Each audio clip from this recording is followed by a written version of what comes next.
Hari Om. Namaste. Welcome from Rishikesh for our recommencing our Sunday Prakarana class. I'm sorry for the break, but because of my travels and everything, I was not able to keep up. But from now on, I'll be here for a few months, and I will make a full attempt to have this regularly on Sundays.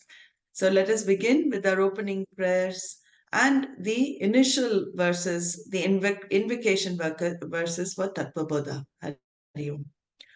Om Sahana Bhavatu Sahano Bhunaktu Sahaviryam Karavavahe Tejasvinavadhitamastu ma vidvishavahe. Om Shanti Shanti Shanti. Gurur Brahma Gurur Vishnu Gurur Devo Maheshwaraha Guru Sakshat Param Brahma Tasmai Shri Gurave Namaha. Dayakaram Dayakaram Dantam Dharma Pravartakam Pranamami Dayanandam Madacharya Varam Param. Om Gam Ganapataye Namaha. Om Gam Ganapataye Namaha. Om Gam Ganapataye Namaha. Vasudevendra Yogindram Natva Jnanapradam Gurum Mumukshunam Hitarthaya Tattvabodho Bhidiyate. Sarva Vedānta Siddhanta Gocharam Tamagocharam Govindam Paramanandam Satgurum Pranatosmyaham. So we had finished, last time we had met, we had completed the sadhana chatushtaya sampattihi, and we had begun the tattva vivekaha. So in the Tattvabodha, the question was asked, tattva vivekaha kaha? And we had seen also ātmā satyam tadanyat sarvam mityeti. So we had also gone through certain reality defining words given in the Shastra, how we understand the reality of life, the reality of experience. And they're also been very, elaborately analyzed by the rishis. And we saw that uniqueness of this Vedanta Shastra is that there is an in-between reality that is added. That in-between reality means it is not fully real, but at the same time, we cannot negate it as completely false. There is a sentence in Sanskrit, Swakale Satyavad Bhati. Swakale Satyavad Bhati is like a dream, it means during the time it appears to us, it is experienced by us, it appears as real. Swakale, in its own time, it appears as real. But what happens when I wake up in dream? When I wake up from the dream, I see it as false. The dream is falsified. So this is the explanation of this in-between reality. You cannot categorize it. It is as though existent. You can't dismiss it as non-existence. And you cannot accept it as fully existent. Like the pot, pot and clay, the rishis always like this example. The clay pot, you cannot dismiss as totally non-existent. Why? Because you see the pot can hold water, or the pot can hold anything that you put in it. At the same time, from the standpoint of clay, where is the pot? So it is not fully real because the substance of the pot is nothing but clay. And this is where the rishis have unfolded the Vedanta truth as the in-between reality. To understand the whole Jagat, the whole universe is this in-between reality. It is as though existing. It is not fully real. So we saw these reality defining words. And now the question had come, ātmā kaha? Ātmā kaha means, what is this self? What is this ātmā? See, yes, it is satyam, everything else is mithya, but we have to understand the ātmā more. And the Tattvabodha very cleverly, what does the author do here? The author doesn't immediately say Atma is this, Atma is that, because one thing we have to understand, the self is non-objectifiable. So we cannot define the self as such. So what the author does, and what many of the texts do, is to actually negate what Atma is not. It is called a methodology, neti methodology. Seeing what Atma is not, the self-shining, self-revealing Atma immediately shows itself. So in the Tattvabodha, sthūlasūkṣmakāraṇaśarīrādvyatiriktaḥ pañcakośātītaḥ san avasthātrayasākṣī saccidānandasvarūpaḥ san yastiṣṭhati sa ātmā. So he gives an explanation of what this ātmā, first of all, what it is not, what it is different from, what it is distinct from. So the similar verse in the Vivekacūḍāmaṇiḥ, so I've taken a few verses from there. As I said, I'm trying to combine both so you have a greater understanding. The verse 125, you can go back and see Vivekacūḍāmaṇiḥ.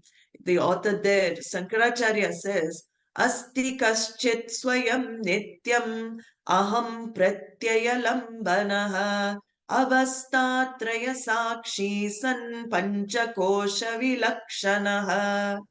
Similar idea, but here Adi Shankaracharya adds an extra dimension. He says there is an absolute truth, there is an absolute entity, there is a supreme entity that is the eternal basis for the ego's sense. So it lights up. Ahampratyayalambanaḥ means it is the one that gives life to that ahampratyaya, that I thought. It is the one pervading truth that lights up itself, but it lights up the I thought, very I thought. And he says here, avasthātrayasākṣī, it is the witness, eternal witness of the three states of experience, the waking state, the dream state, and the sleep state, deep sleep state. These are the three states of experience all human beings go through on a daily basis. And he says, pañcakośātītaḥ, it is also different to this. Vilakshanaha means distinct from the 5 sheaths. So we'll see in detail what the 5 sheaths are. There are 5 levels of error that we commit regarding that aham pratyaha, that I thought. So Adi Shankaracharya has added an extra here because he says, I alone has access to consciousness. He's brought in that I. Tattvabodha only talks about Atma being distinct from the 3 bodies, Sharira, Traya, which we will see also in detail, that Atma is distinct from the 5 sheaths. And here, Adi Shankaracharya said, he has brought in the I thought. Why is it important? Because I alone has access to consciousness. I alone am the one examining my source, right? When I question, do inquiry into the I, somebody else is not inquiring into me, right? I'm doing the inquiry myself. It is the I thought that is inquiring into itself. So anything in the creation, you don't see with the, inert creation, we don't see that I sense in inert creation. A rock does not have that I sense. A tree does not seem to have that I sense. It is this I that is unique for human beings because the I thought points to consciousness. It is a pointer to consciousness, a doorway to see the truth of oneself. So the source of ahankara is nothing but consciousness. So here we'll see a few more verses connected to this Tattvabodha. I'm going to introduce 152 from Vivekacūḍāmaṇiḥ also.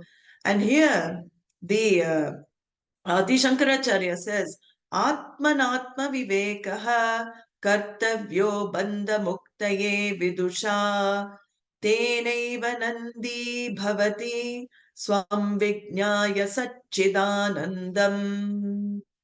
See, now he says the wise should discriminate, to spend their time to do a discriminative analysis between the self, what is the self and what is the not self. This is the key methodology for liberation from bondage, from liberation from this cycle of becoming something more greater. I'm not happy with myself right now. This is called bondage. I'm bound to the world to define me. I'm bound to the world, dependent on the world for my happiness and for my well-being. So the wise, he says here, have to do this discriminative analysis between self and what is not self in order to discover liberation from bondage. And only then does one come to know the self to be what? Satchitananda. So we've heard this, even Tattvabodha talks about Satchitananda. This Satchitananda is your very source. This Satchitananda means existence, knowledge, existence, consciousness. Ananda is limitlessness. This is your very nature.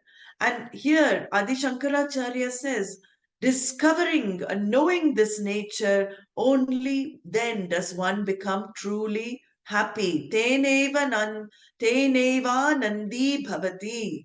Only then does one truly discover happiness. So what is this? Now we've seen a few verses from both. We've seen Tattvabodha and a few of the Vivekacūḍāmaṇiḥ verses that link together. Then the question now is, what is anatma? Atma we will see later, but what is this anatma? Anatma means the negation of what atma is not. So it is opposite of atma. So in the beginning, the analysis in Vedanta always begins with two things.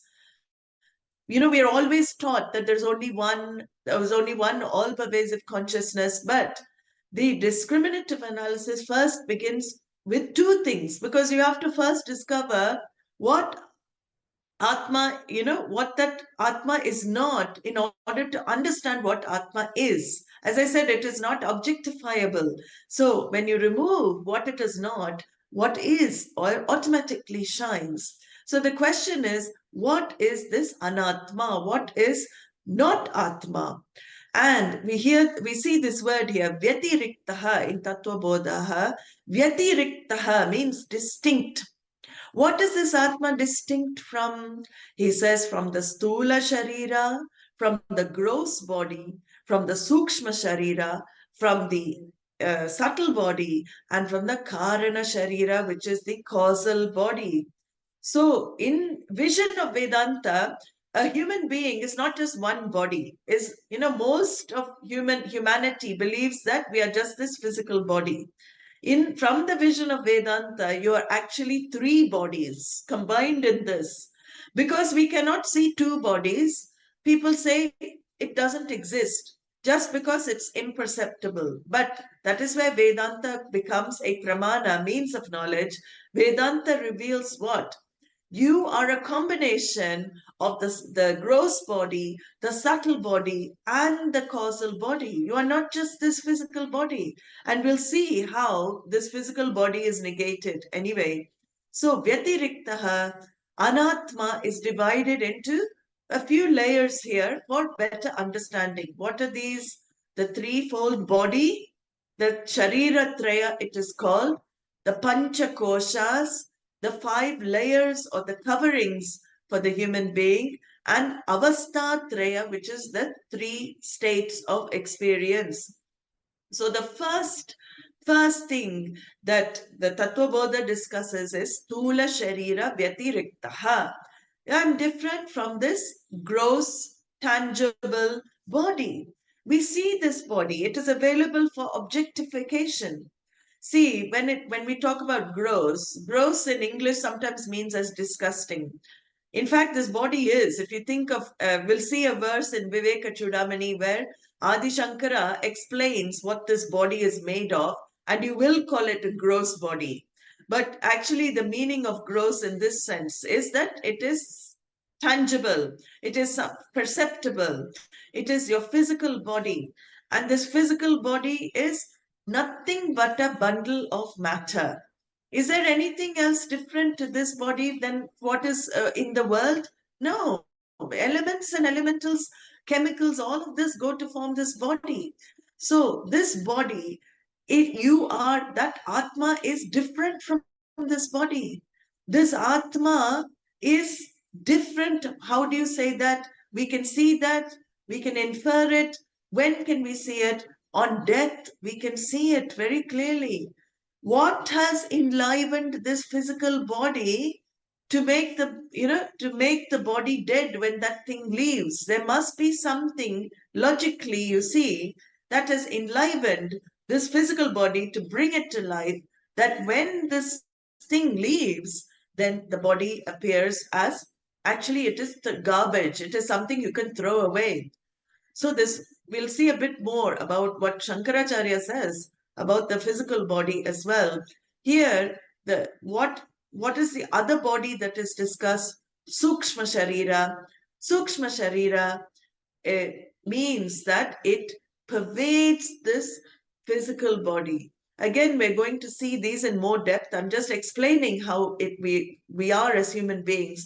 The subtle body is said to pervade the physical body, and the causal body is said to be the cause of the subtle and the physical bodies.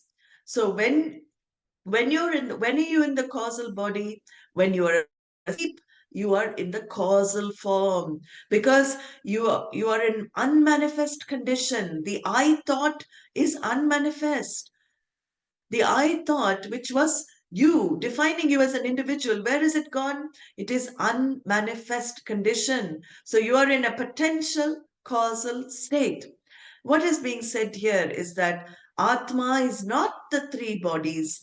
All these 3 bodies are inert. They are inert, but they are intelligently put together.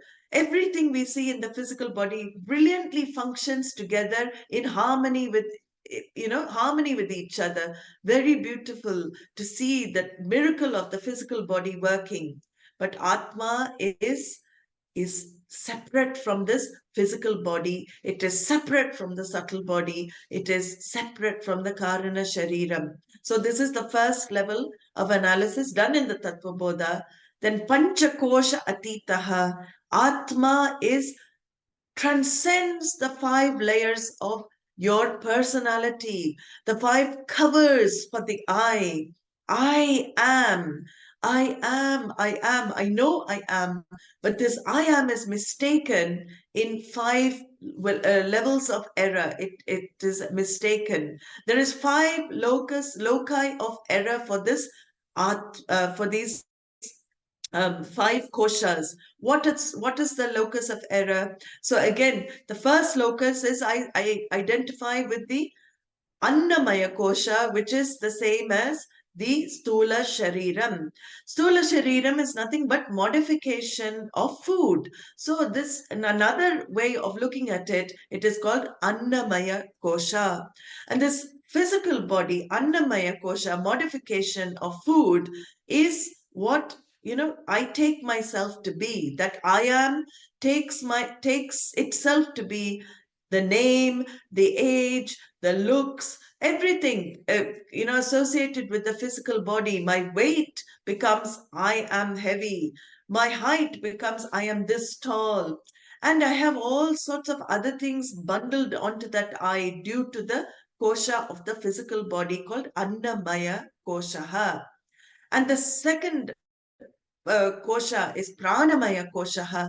Pranamaya Koshaha defines your health. So you identify that I identifies with health or disease or sickness. When I say I am not well, I am sick, I am hungry, I am thirsty, then I am with my physiological functions. So this is the second covering for the I. I is again mistaken to be the kosha, the pañcakośātītaḥ. And this pranamaya kosha, is the physiological activities. So there are pancha pranas. I'm not going to go into that now, but we'll see that the pancha pranas we'll see more in consequent classes.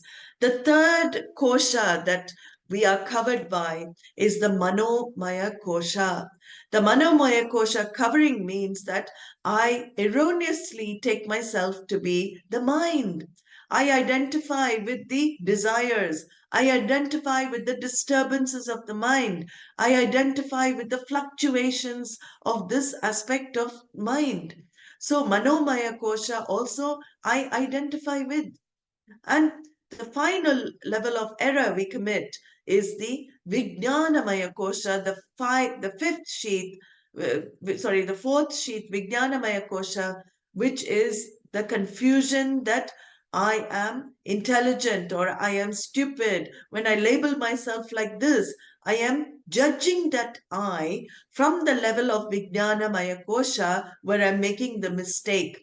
The aham karta, I am the doer, I am the experiencer. All of this is Vijnanamaya Kosha, the level of error I commit.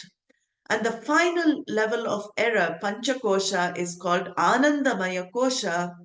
And this Anandamaya Kosha is actually when we love that Anandamaya. It is when I am happy.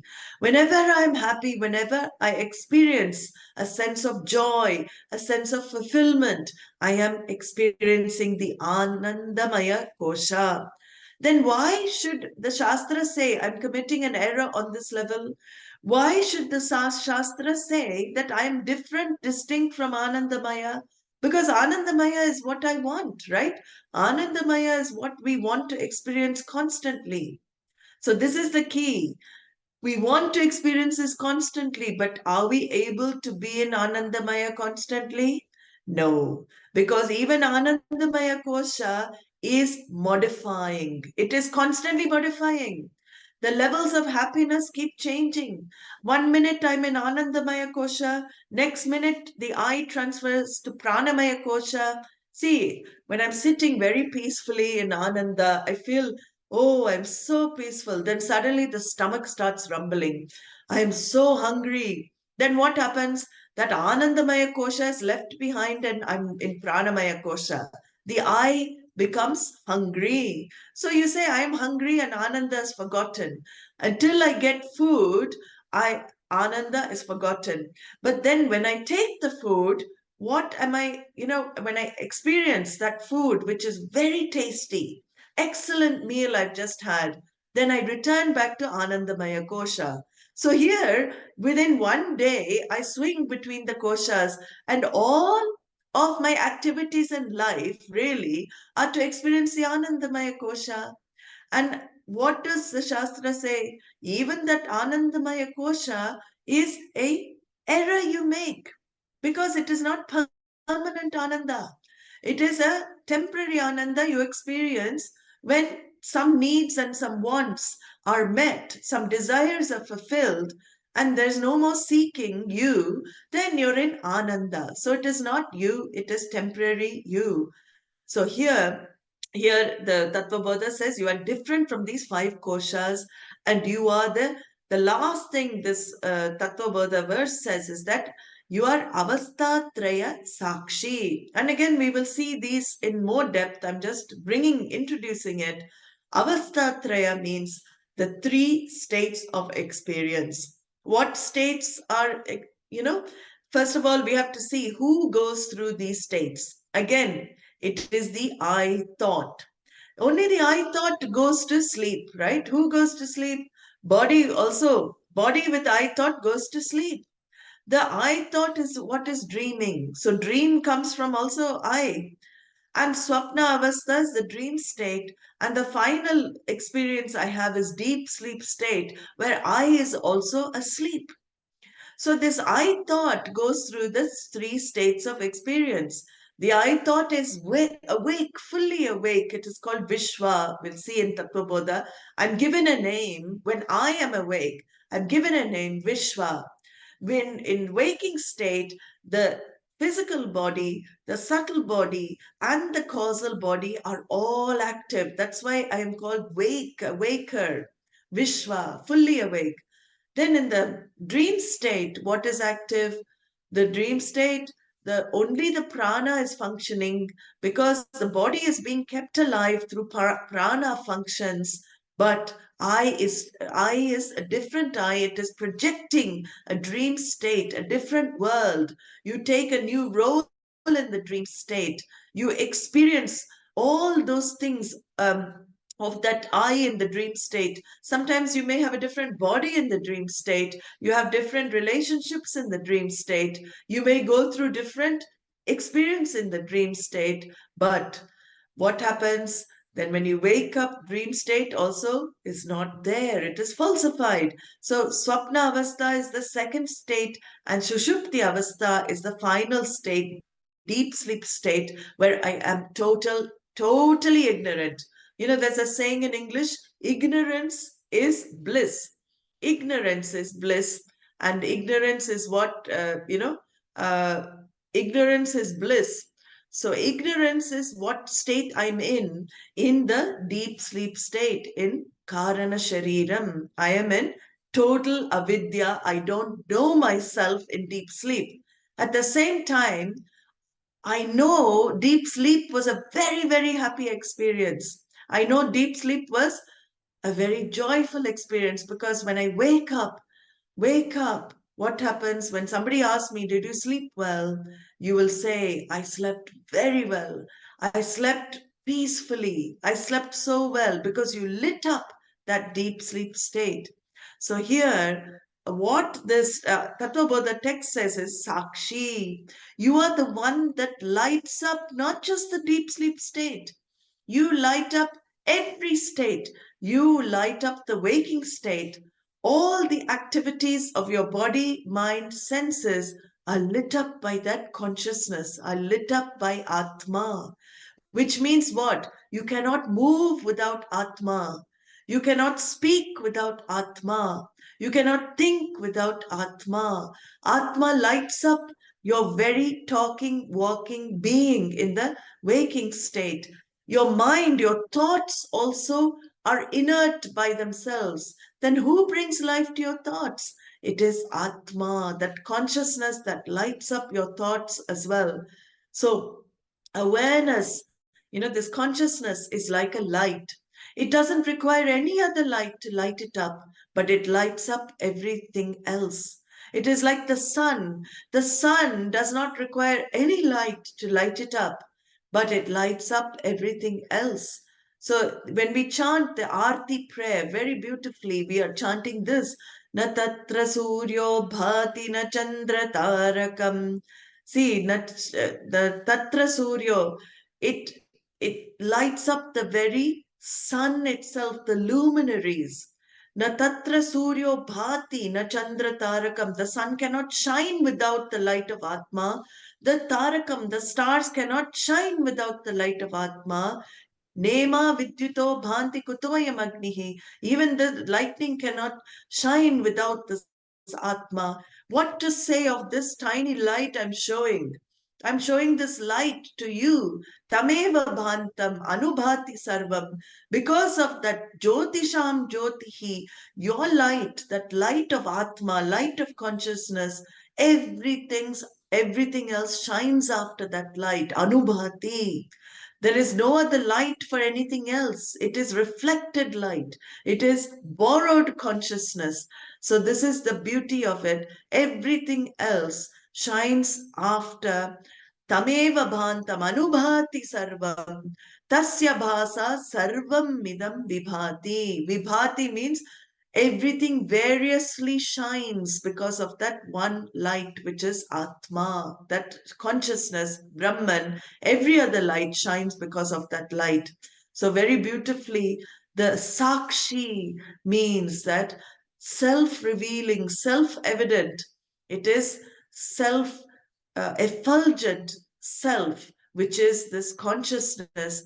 You are that consciousness. This is what the knowledge of Vedanta is. And you are the one that exists in all the three states of experience, lighting up the three states, the lighting up the dream state, lighting up the deep sleep state, lighting up the waking state. And despite the I thought being dormant in deep sleep, you still continue to exist. This is the beauty of it. You see that you cannot be the I thought. Why? Because if you are the I thought, if the I thought individuality is real, the egoic sense of individuality is real, it would exist in all three periods of time. It will exist always. Because what is truth? We saw in the previous session we met. Truth is defined by that which is always there. It always exists. But the I thought does not always exist. And you have an experience of this on a day-to-day basis when you go to sleep. When you go to sleep, I thought also goes to sleep, and you still continue to survive. You still continue to exist. Who is that you that exists in the deep sleep state? That is what is called Sakshi. You are that one that lights up. You are Sakshi. There's a very beautiful shloka that says, Swayam antar bahir vyapya bhasayan akilam jagat brahma prakashate vanni prataptas, sorry, vanni prataptas yasya pindavat. Swayam antar bahir vyapya means that this this consciousness pervades outward, it pervades the universe, and it pervades inwardly. Inward and outward is only from the standpoint of the individual, but there's no inside outside. It pervades everywhere, and it is Swayam itself there. And the supreme, this consciousness, this intelligence shines by itself, Swayam, like how it pervades like the fire. We saw in Drikdrishya Vivekaha, the fire pervades the inert iron ball. It lends existence, it gives heat and light to that iron ball. So this consciousness pervades in and through the physical forms, it pervades outwardly in the Jagat. When we perceive the Jagat, it is also there. And what is this Sakshi? The Sakshi that lights up here in Tattvabodha. He says, saccidānandasvarūpaḥ, sun. It is the form of Sat, Chit, Ananda. And in Vivekacūḍāmaṇiḥ, Adi Shankaracharya says, Tenaivanandi bhavati swam vijñāya saccidānandam. So he says again the similar thing. This is our nature. Atma's nature is Sat, Chit, Ananda, which can never be changed. This Ananda is not Anandamaya Kosha. This Ananda is what lends existence to Anandamaya Kosha. This Ananda is limitlessness. It is Purnam, completeness. Completeness that you want to be that which you actually are. You cannot remove this, nature from yourself. See, that is the beauty of it. When we talk about nature, nature here, it is your true nature when we say A nature of a thing cannot be changed. If it's the true nature, can it ever undergo change? No.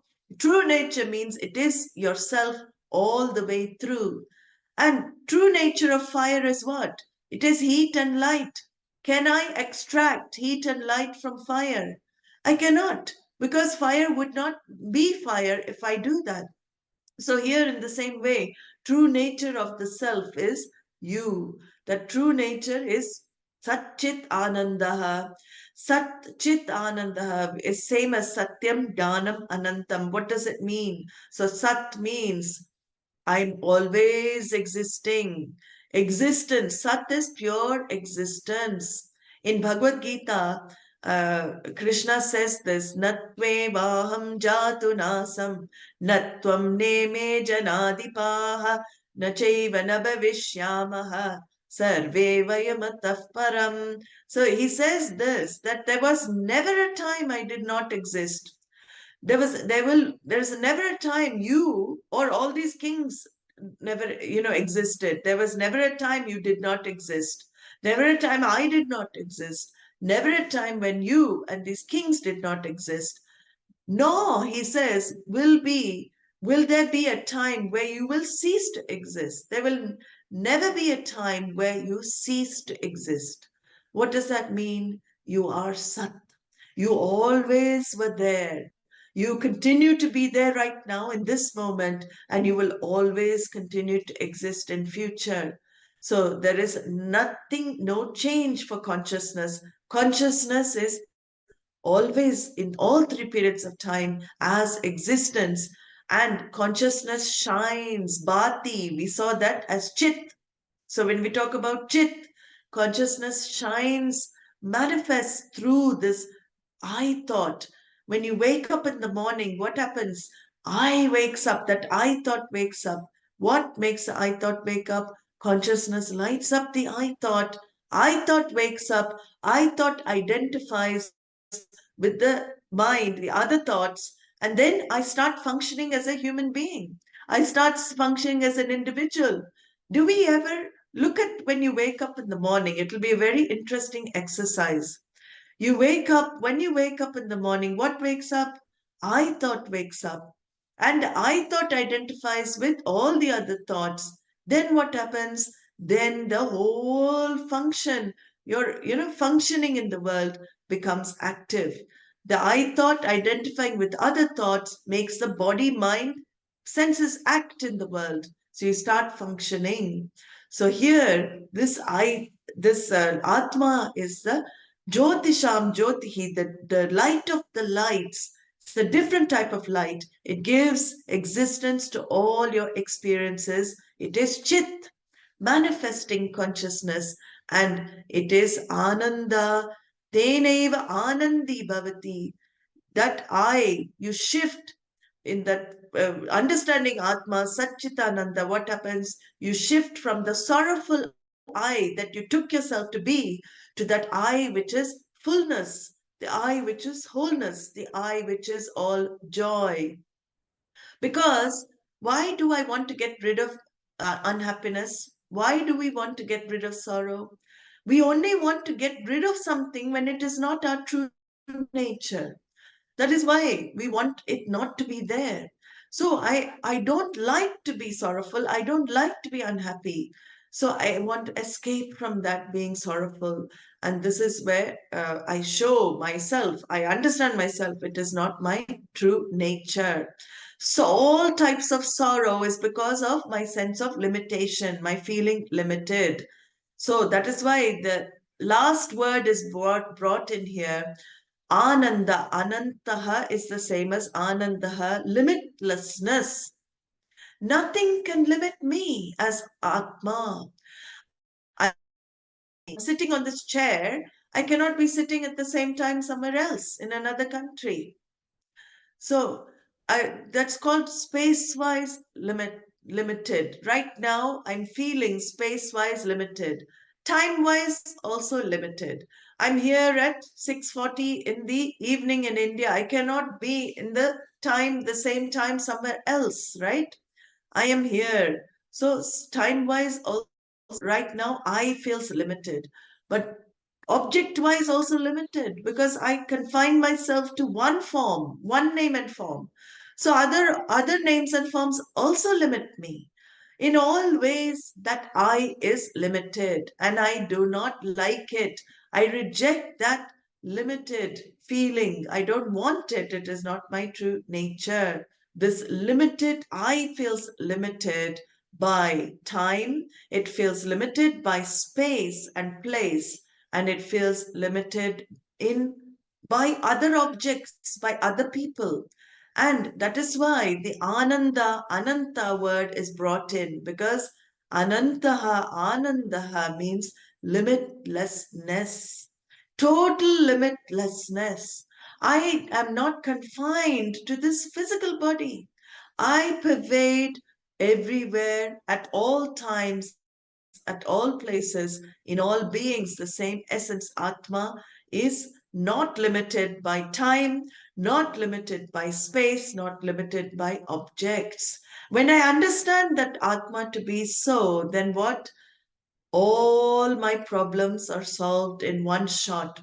Nothing can affect me because nothing is separate from me. That's the beautiful thing. All things, if I pervade, where is sense of separation? So, all sense of smallness, all sense of persecution, of limitation, of feeling victimized by the world, of feeling that I'm not able to do anything with these limitations, all such feelings are eradicated in self-knowledge. When one realizes I am much more than all of this. So this is what Atma, Atmaha Kaha, we saw that. And he says Saccidanandaha Sun. And Anatma means everything which is opposite to this Atma. Anatma is the three shariras, the five koshas, the three states of experience, all the things that are defining us at the moment, but which limit us, which are always subject to change, which are subject to destruction eventually. All of these things are called anatma. So, finally, to just go through, Atma is an independently existing existence, entity. Atma or Brahman. Brahman we call on the macrocosmic level, it is one and the same. Atma we call on the individual level. Atma is a separate, independent entity that lights up everything. Anatma is dependent on Atma. So all the things we put in Anatma is dependent on Atma.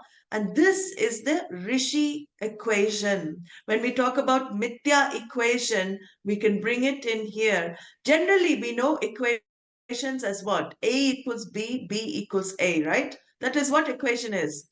Equation means two sides are equal. Here, equation is different. A equals B, but B is much more than A. And we can see that in a different, it's called equation, but it is to be understood correctly. Like Tattvam Asi is an equation. Tat is that. Asi is like the equal sign. Tvam is you. You are that is an equation, right? But it's same like this.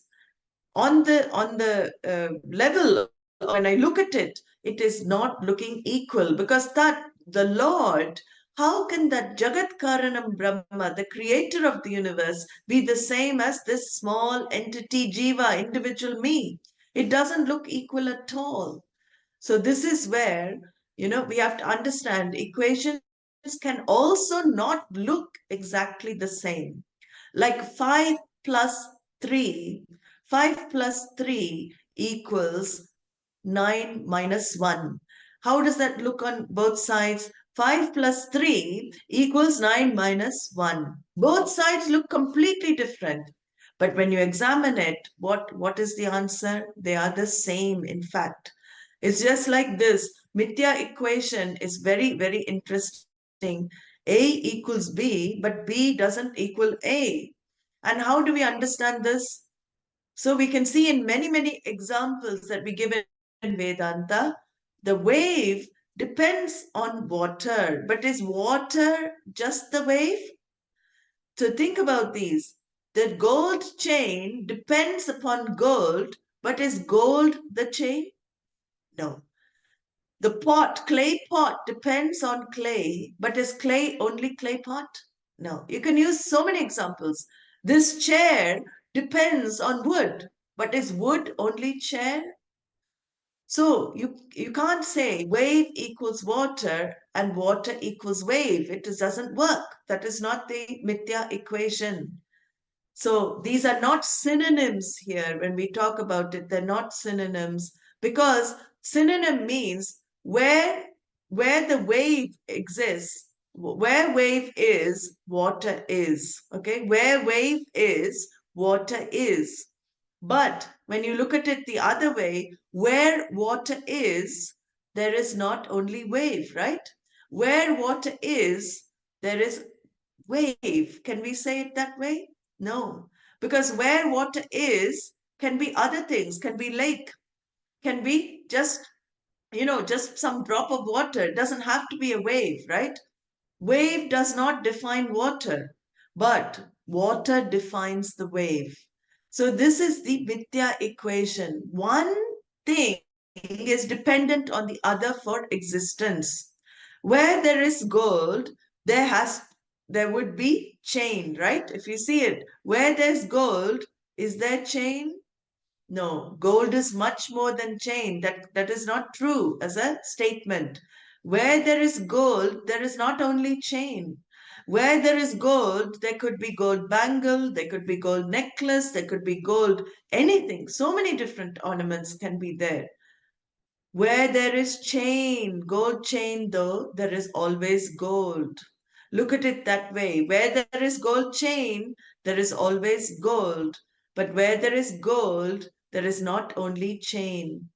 So this is called mithya equation. Mithya equation means that one thing is dependent on the other for its existence. We don't even have to look at, objects. Look at a human being. The best example given is actor playing a role. So we all are playing roles. We are actors actually playing roles. But take this an example. Actor plays the role of a beggar. The beggar is the actor. But is actor only the beggar? No. Actor is much more than the beggar role. The beggar, without the actor, can there be the beggar? No. The beggar is dependent on the actor, but without beggar, actor can exist independently. This is called Satyam and Mithya. Actor can exist independently without the beggar role, but the beggar cannot be without the actor. So here, this is the mithya, all the mithya equation, and all of anattma, what we call as not atma, is exactly like this. It is mithya. It is all dependent on that one truth we saw, Satchidananda, Sun.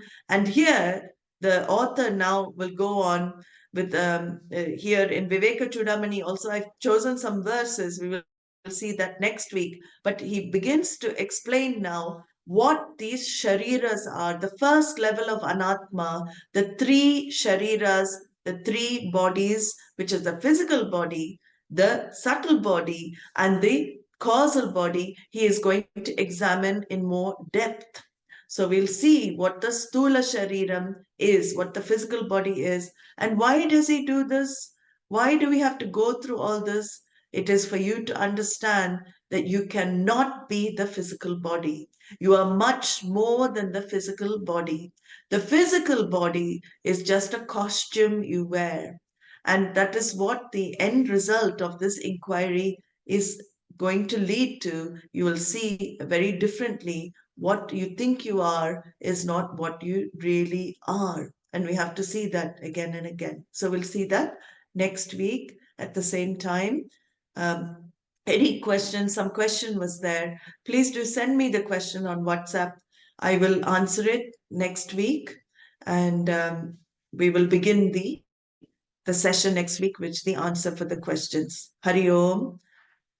Om Sarve Bhavantu Sukhinah, Sarve Santu Niramayah, Sarve Bhadrani Pashyantu, Ma Kaschit Dukkha Bhag Bhavet, Asato Ma Satgamaya, Tamaso Ma Jyotirgamaya, Mrityorma Amritam Gamaya. Om Purnamadah Purnamidam Purnat Purnamudachyate Purnasya Purnamadaya Purnamevavashishyate.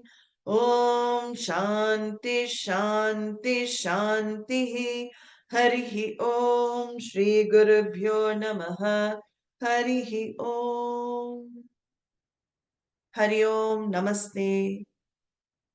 See you all next week. Hari Om.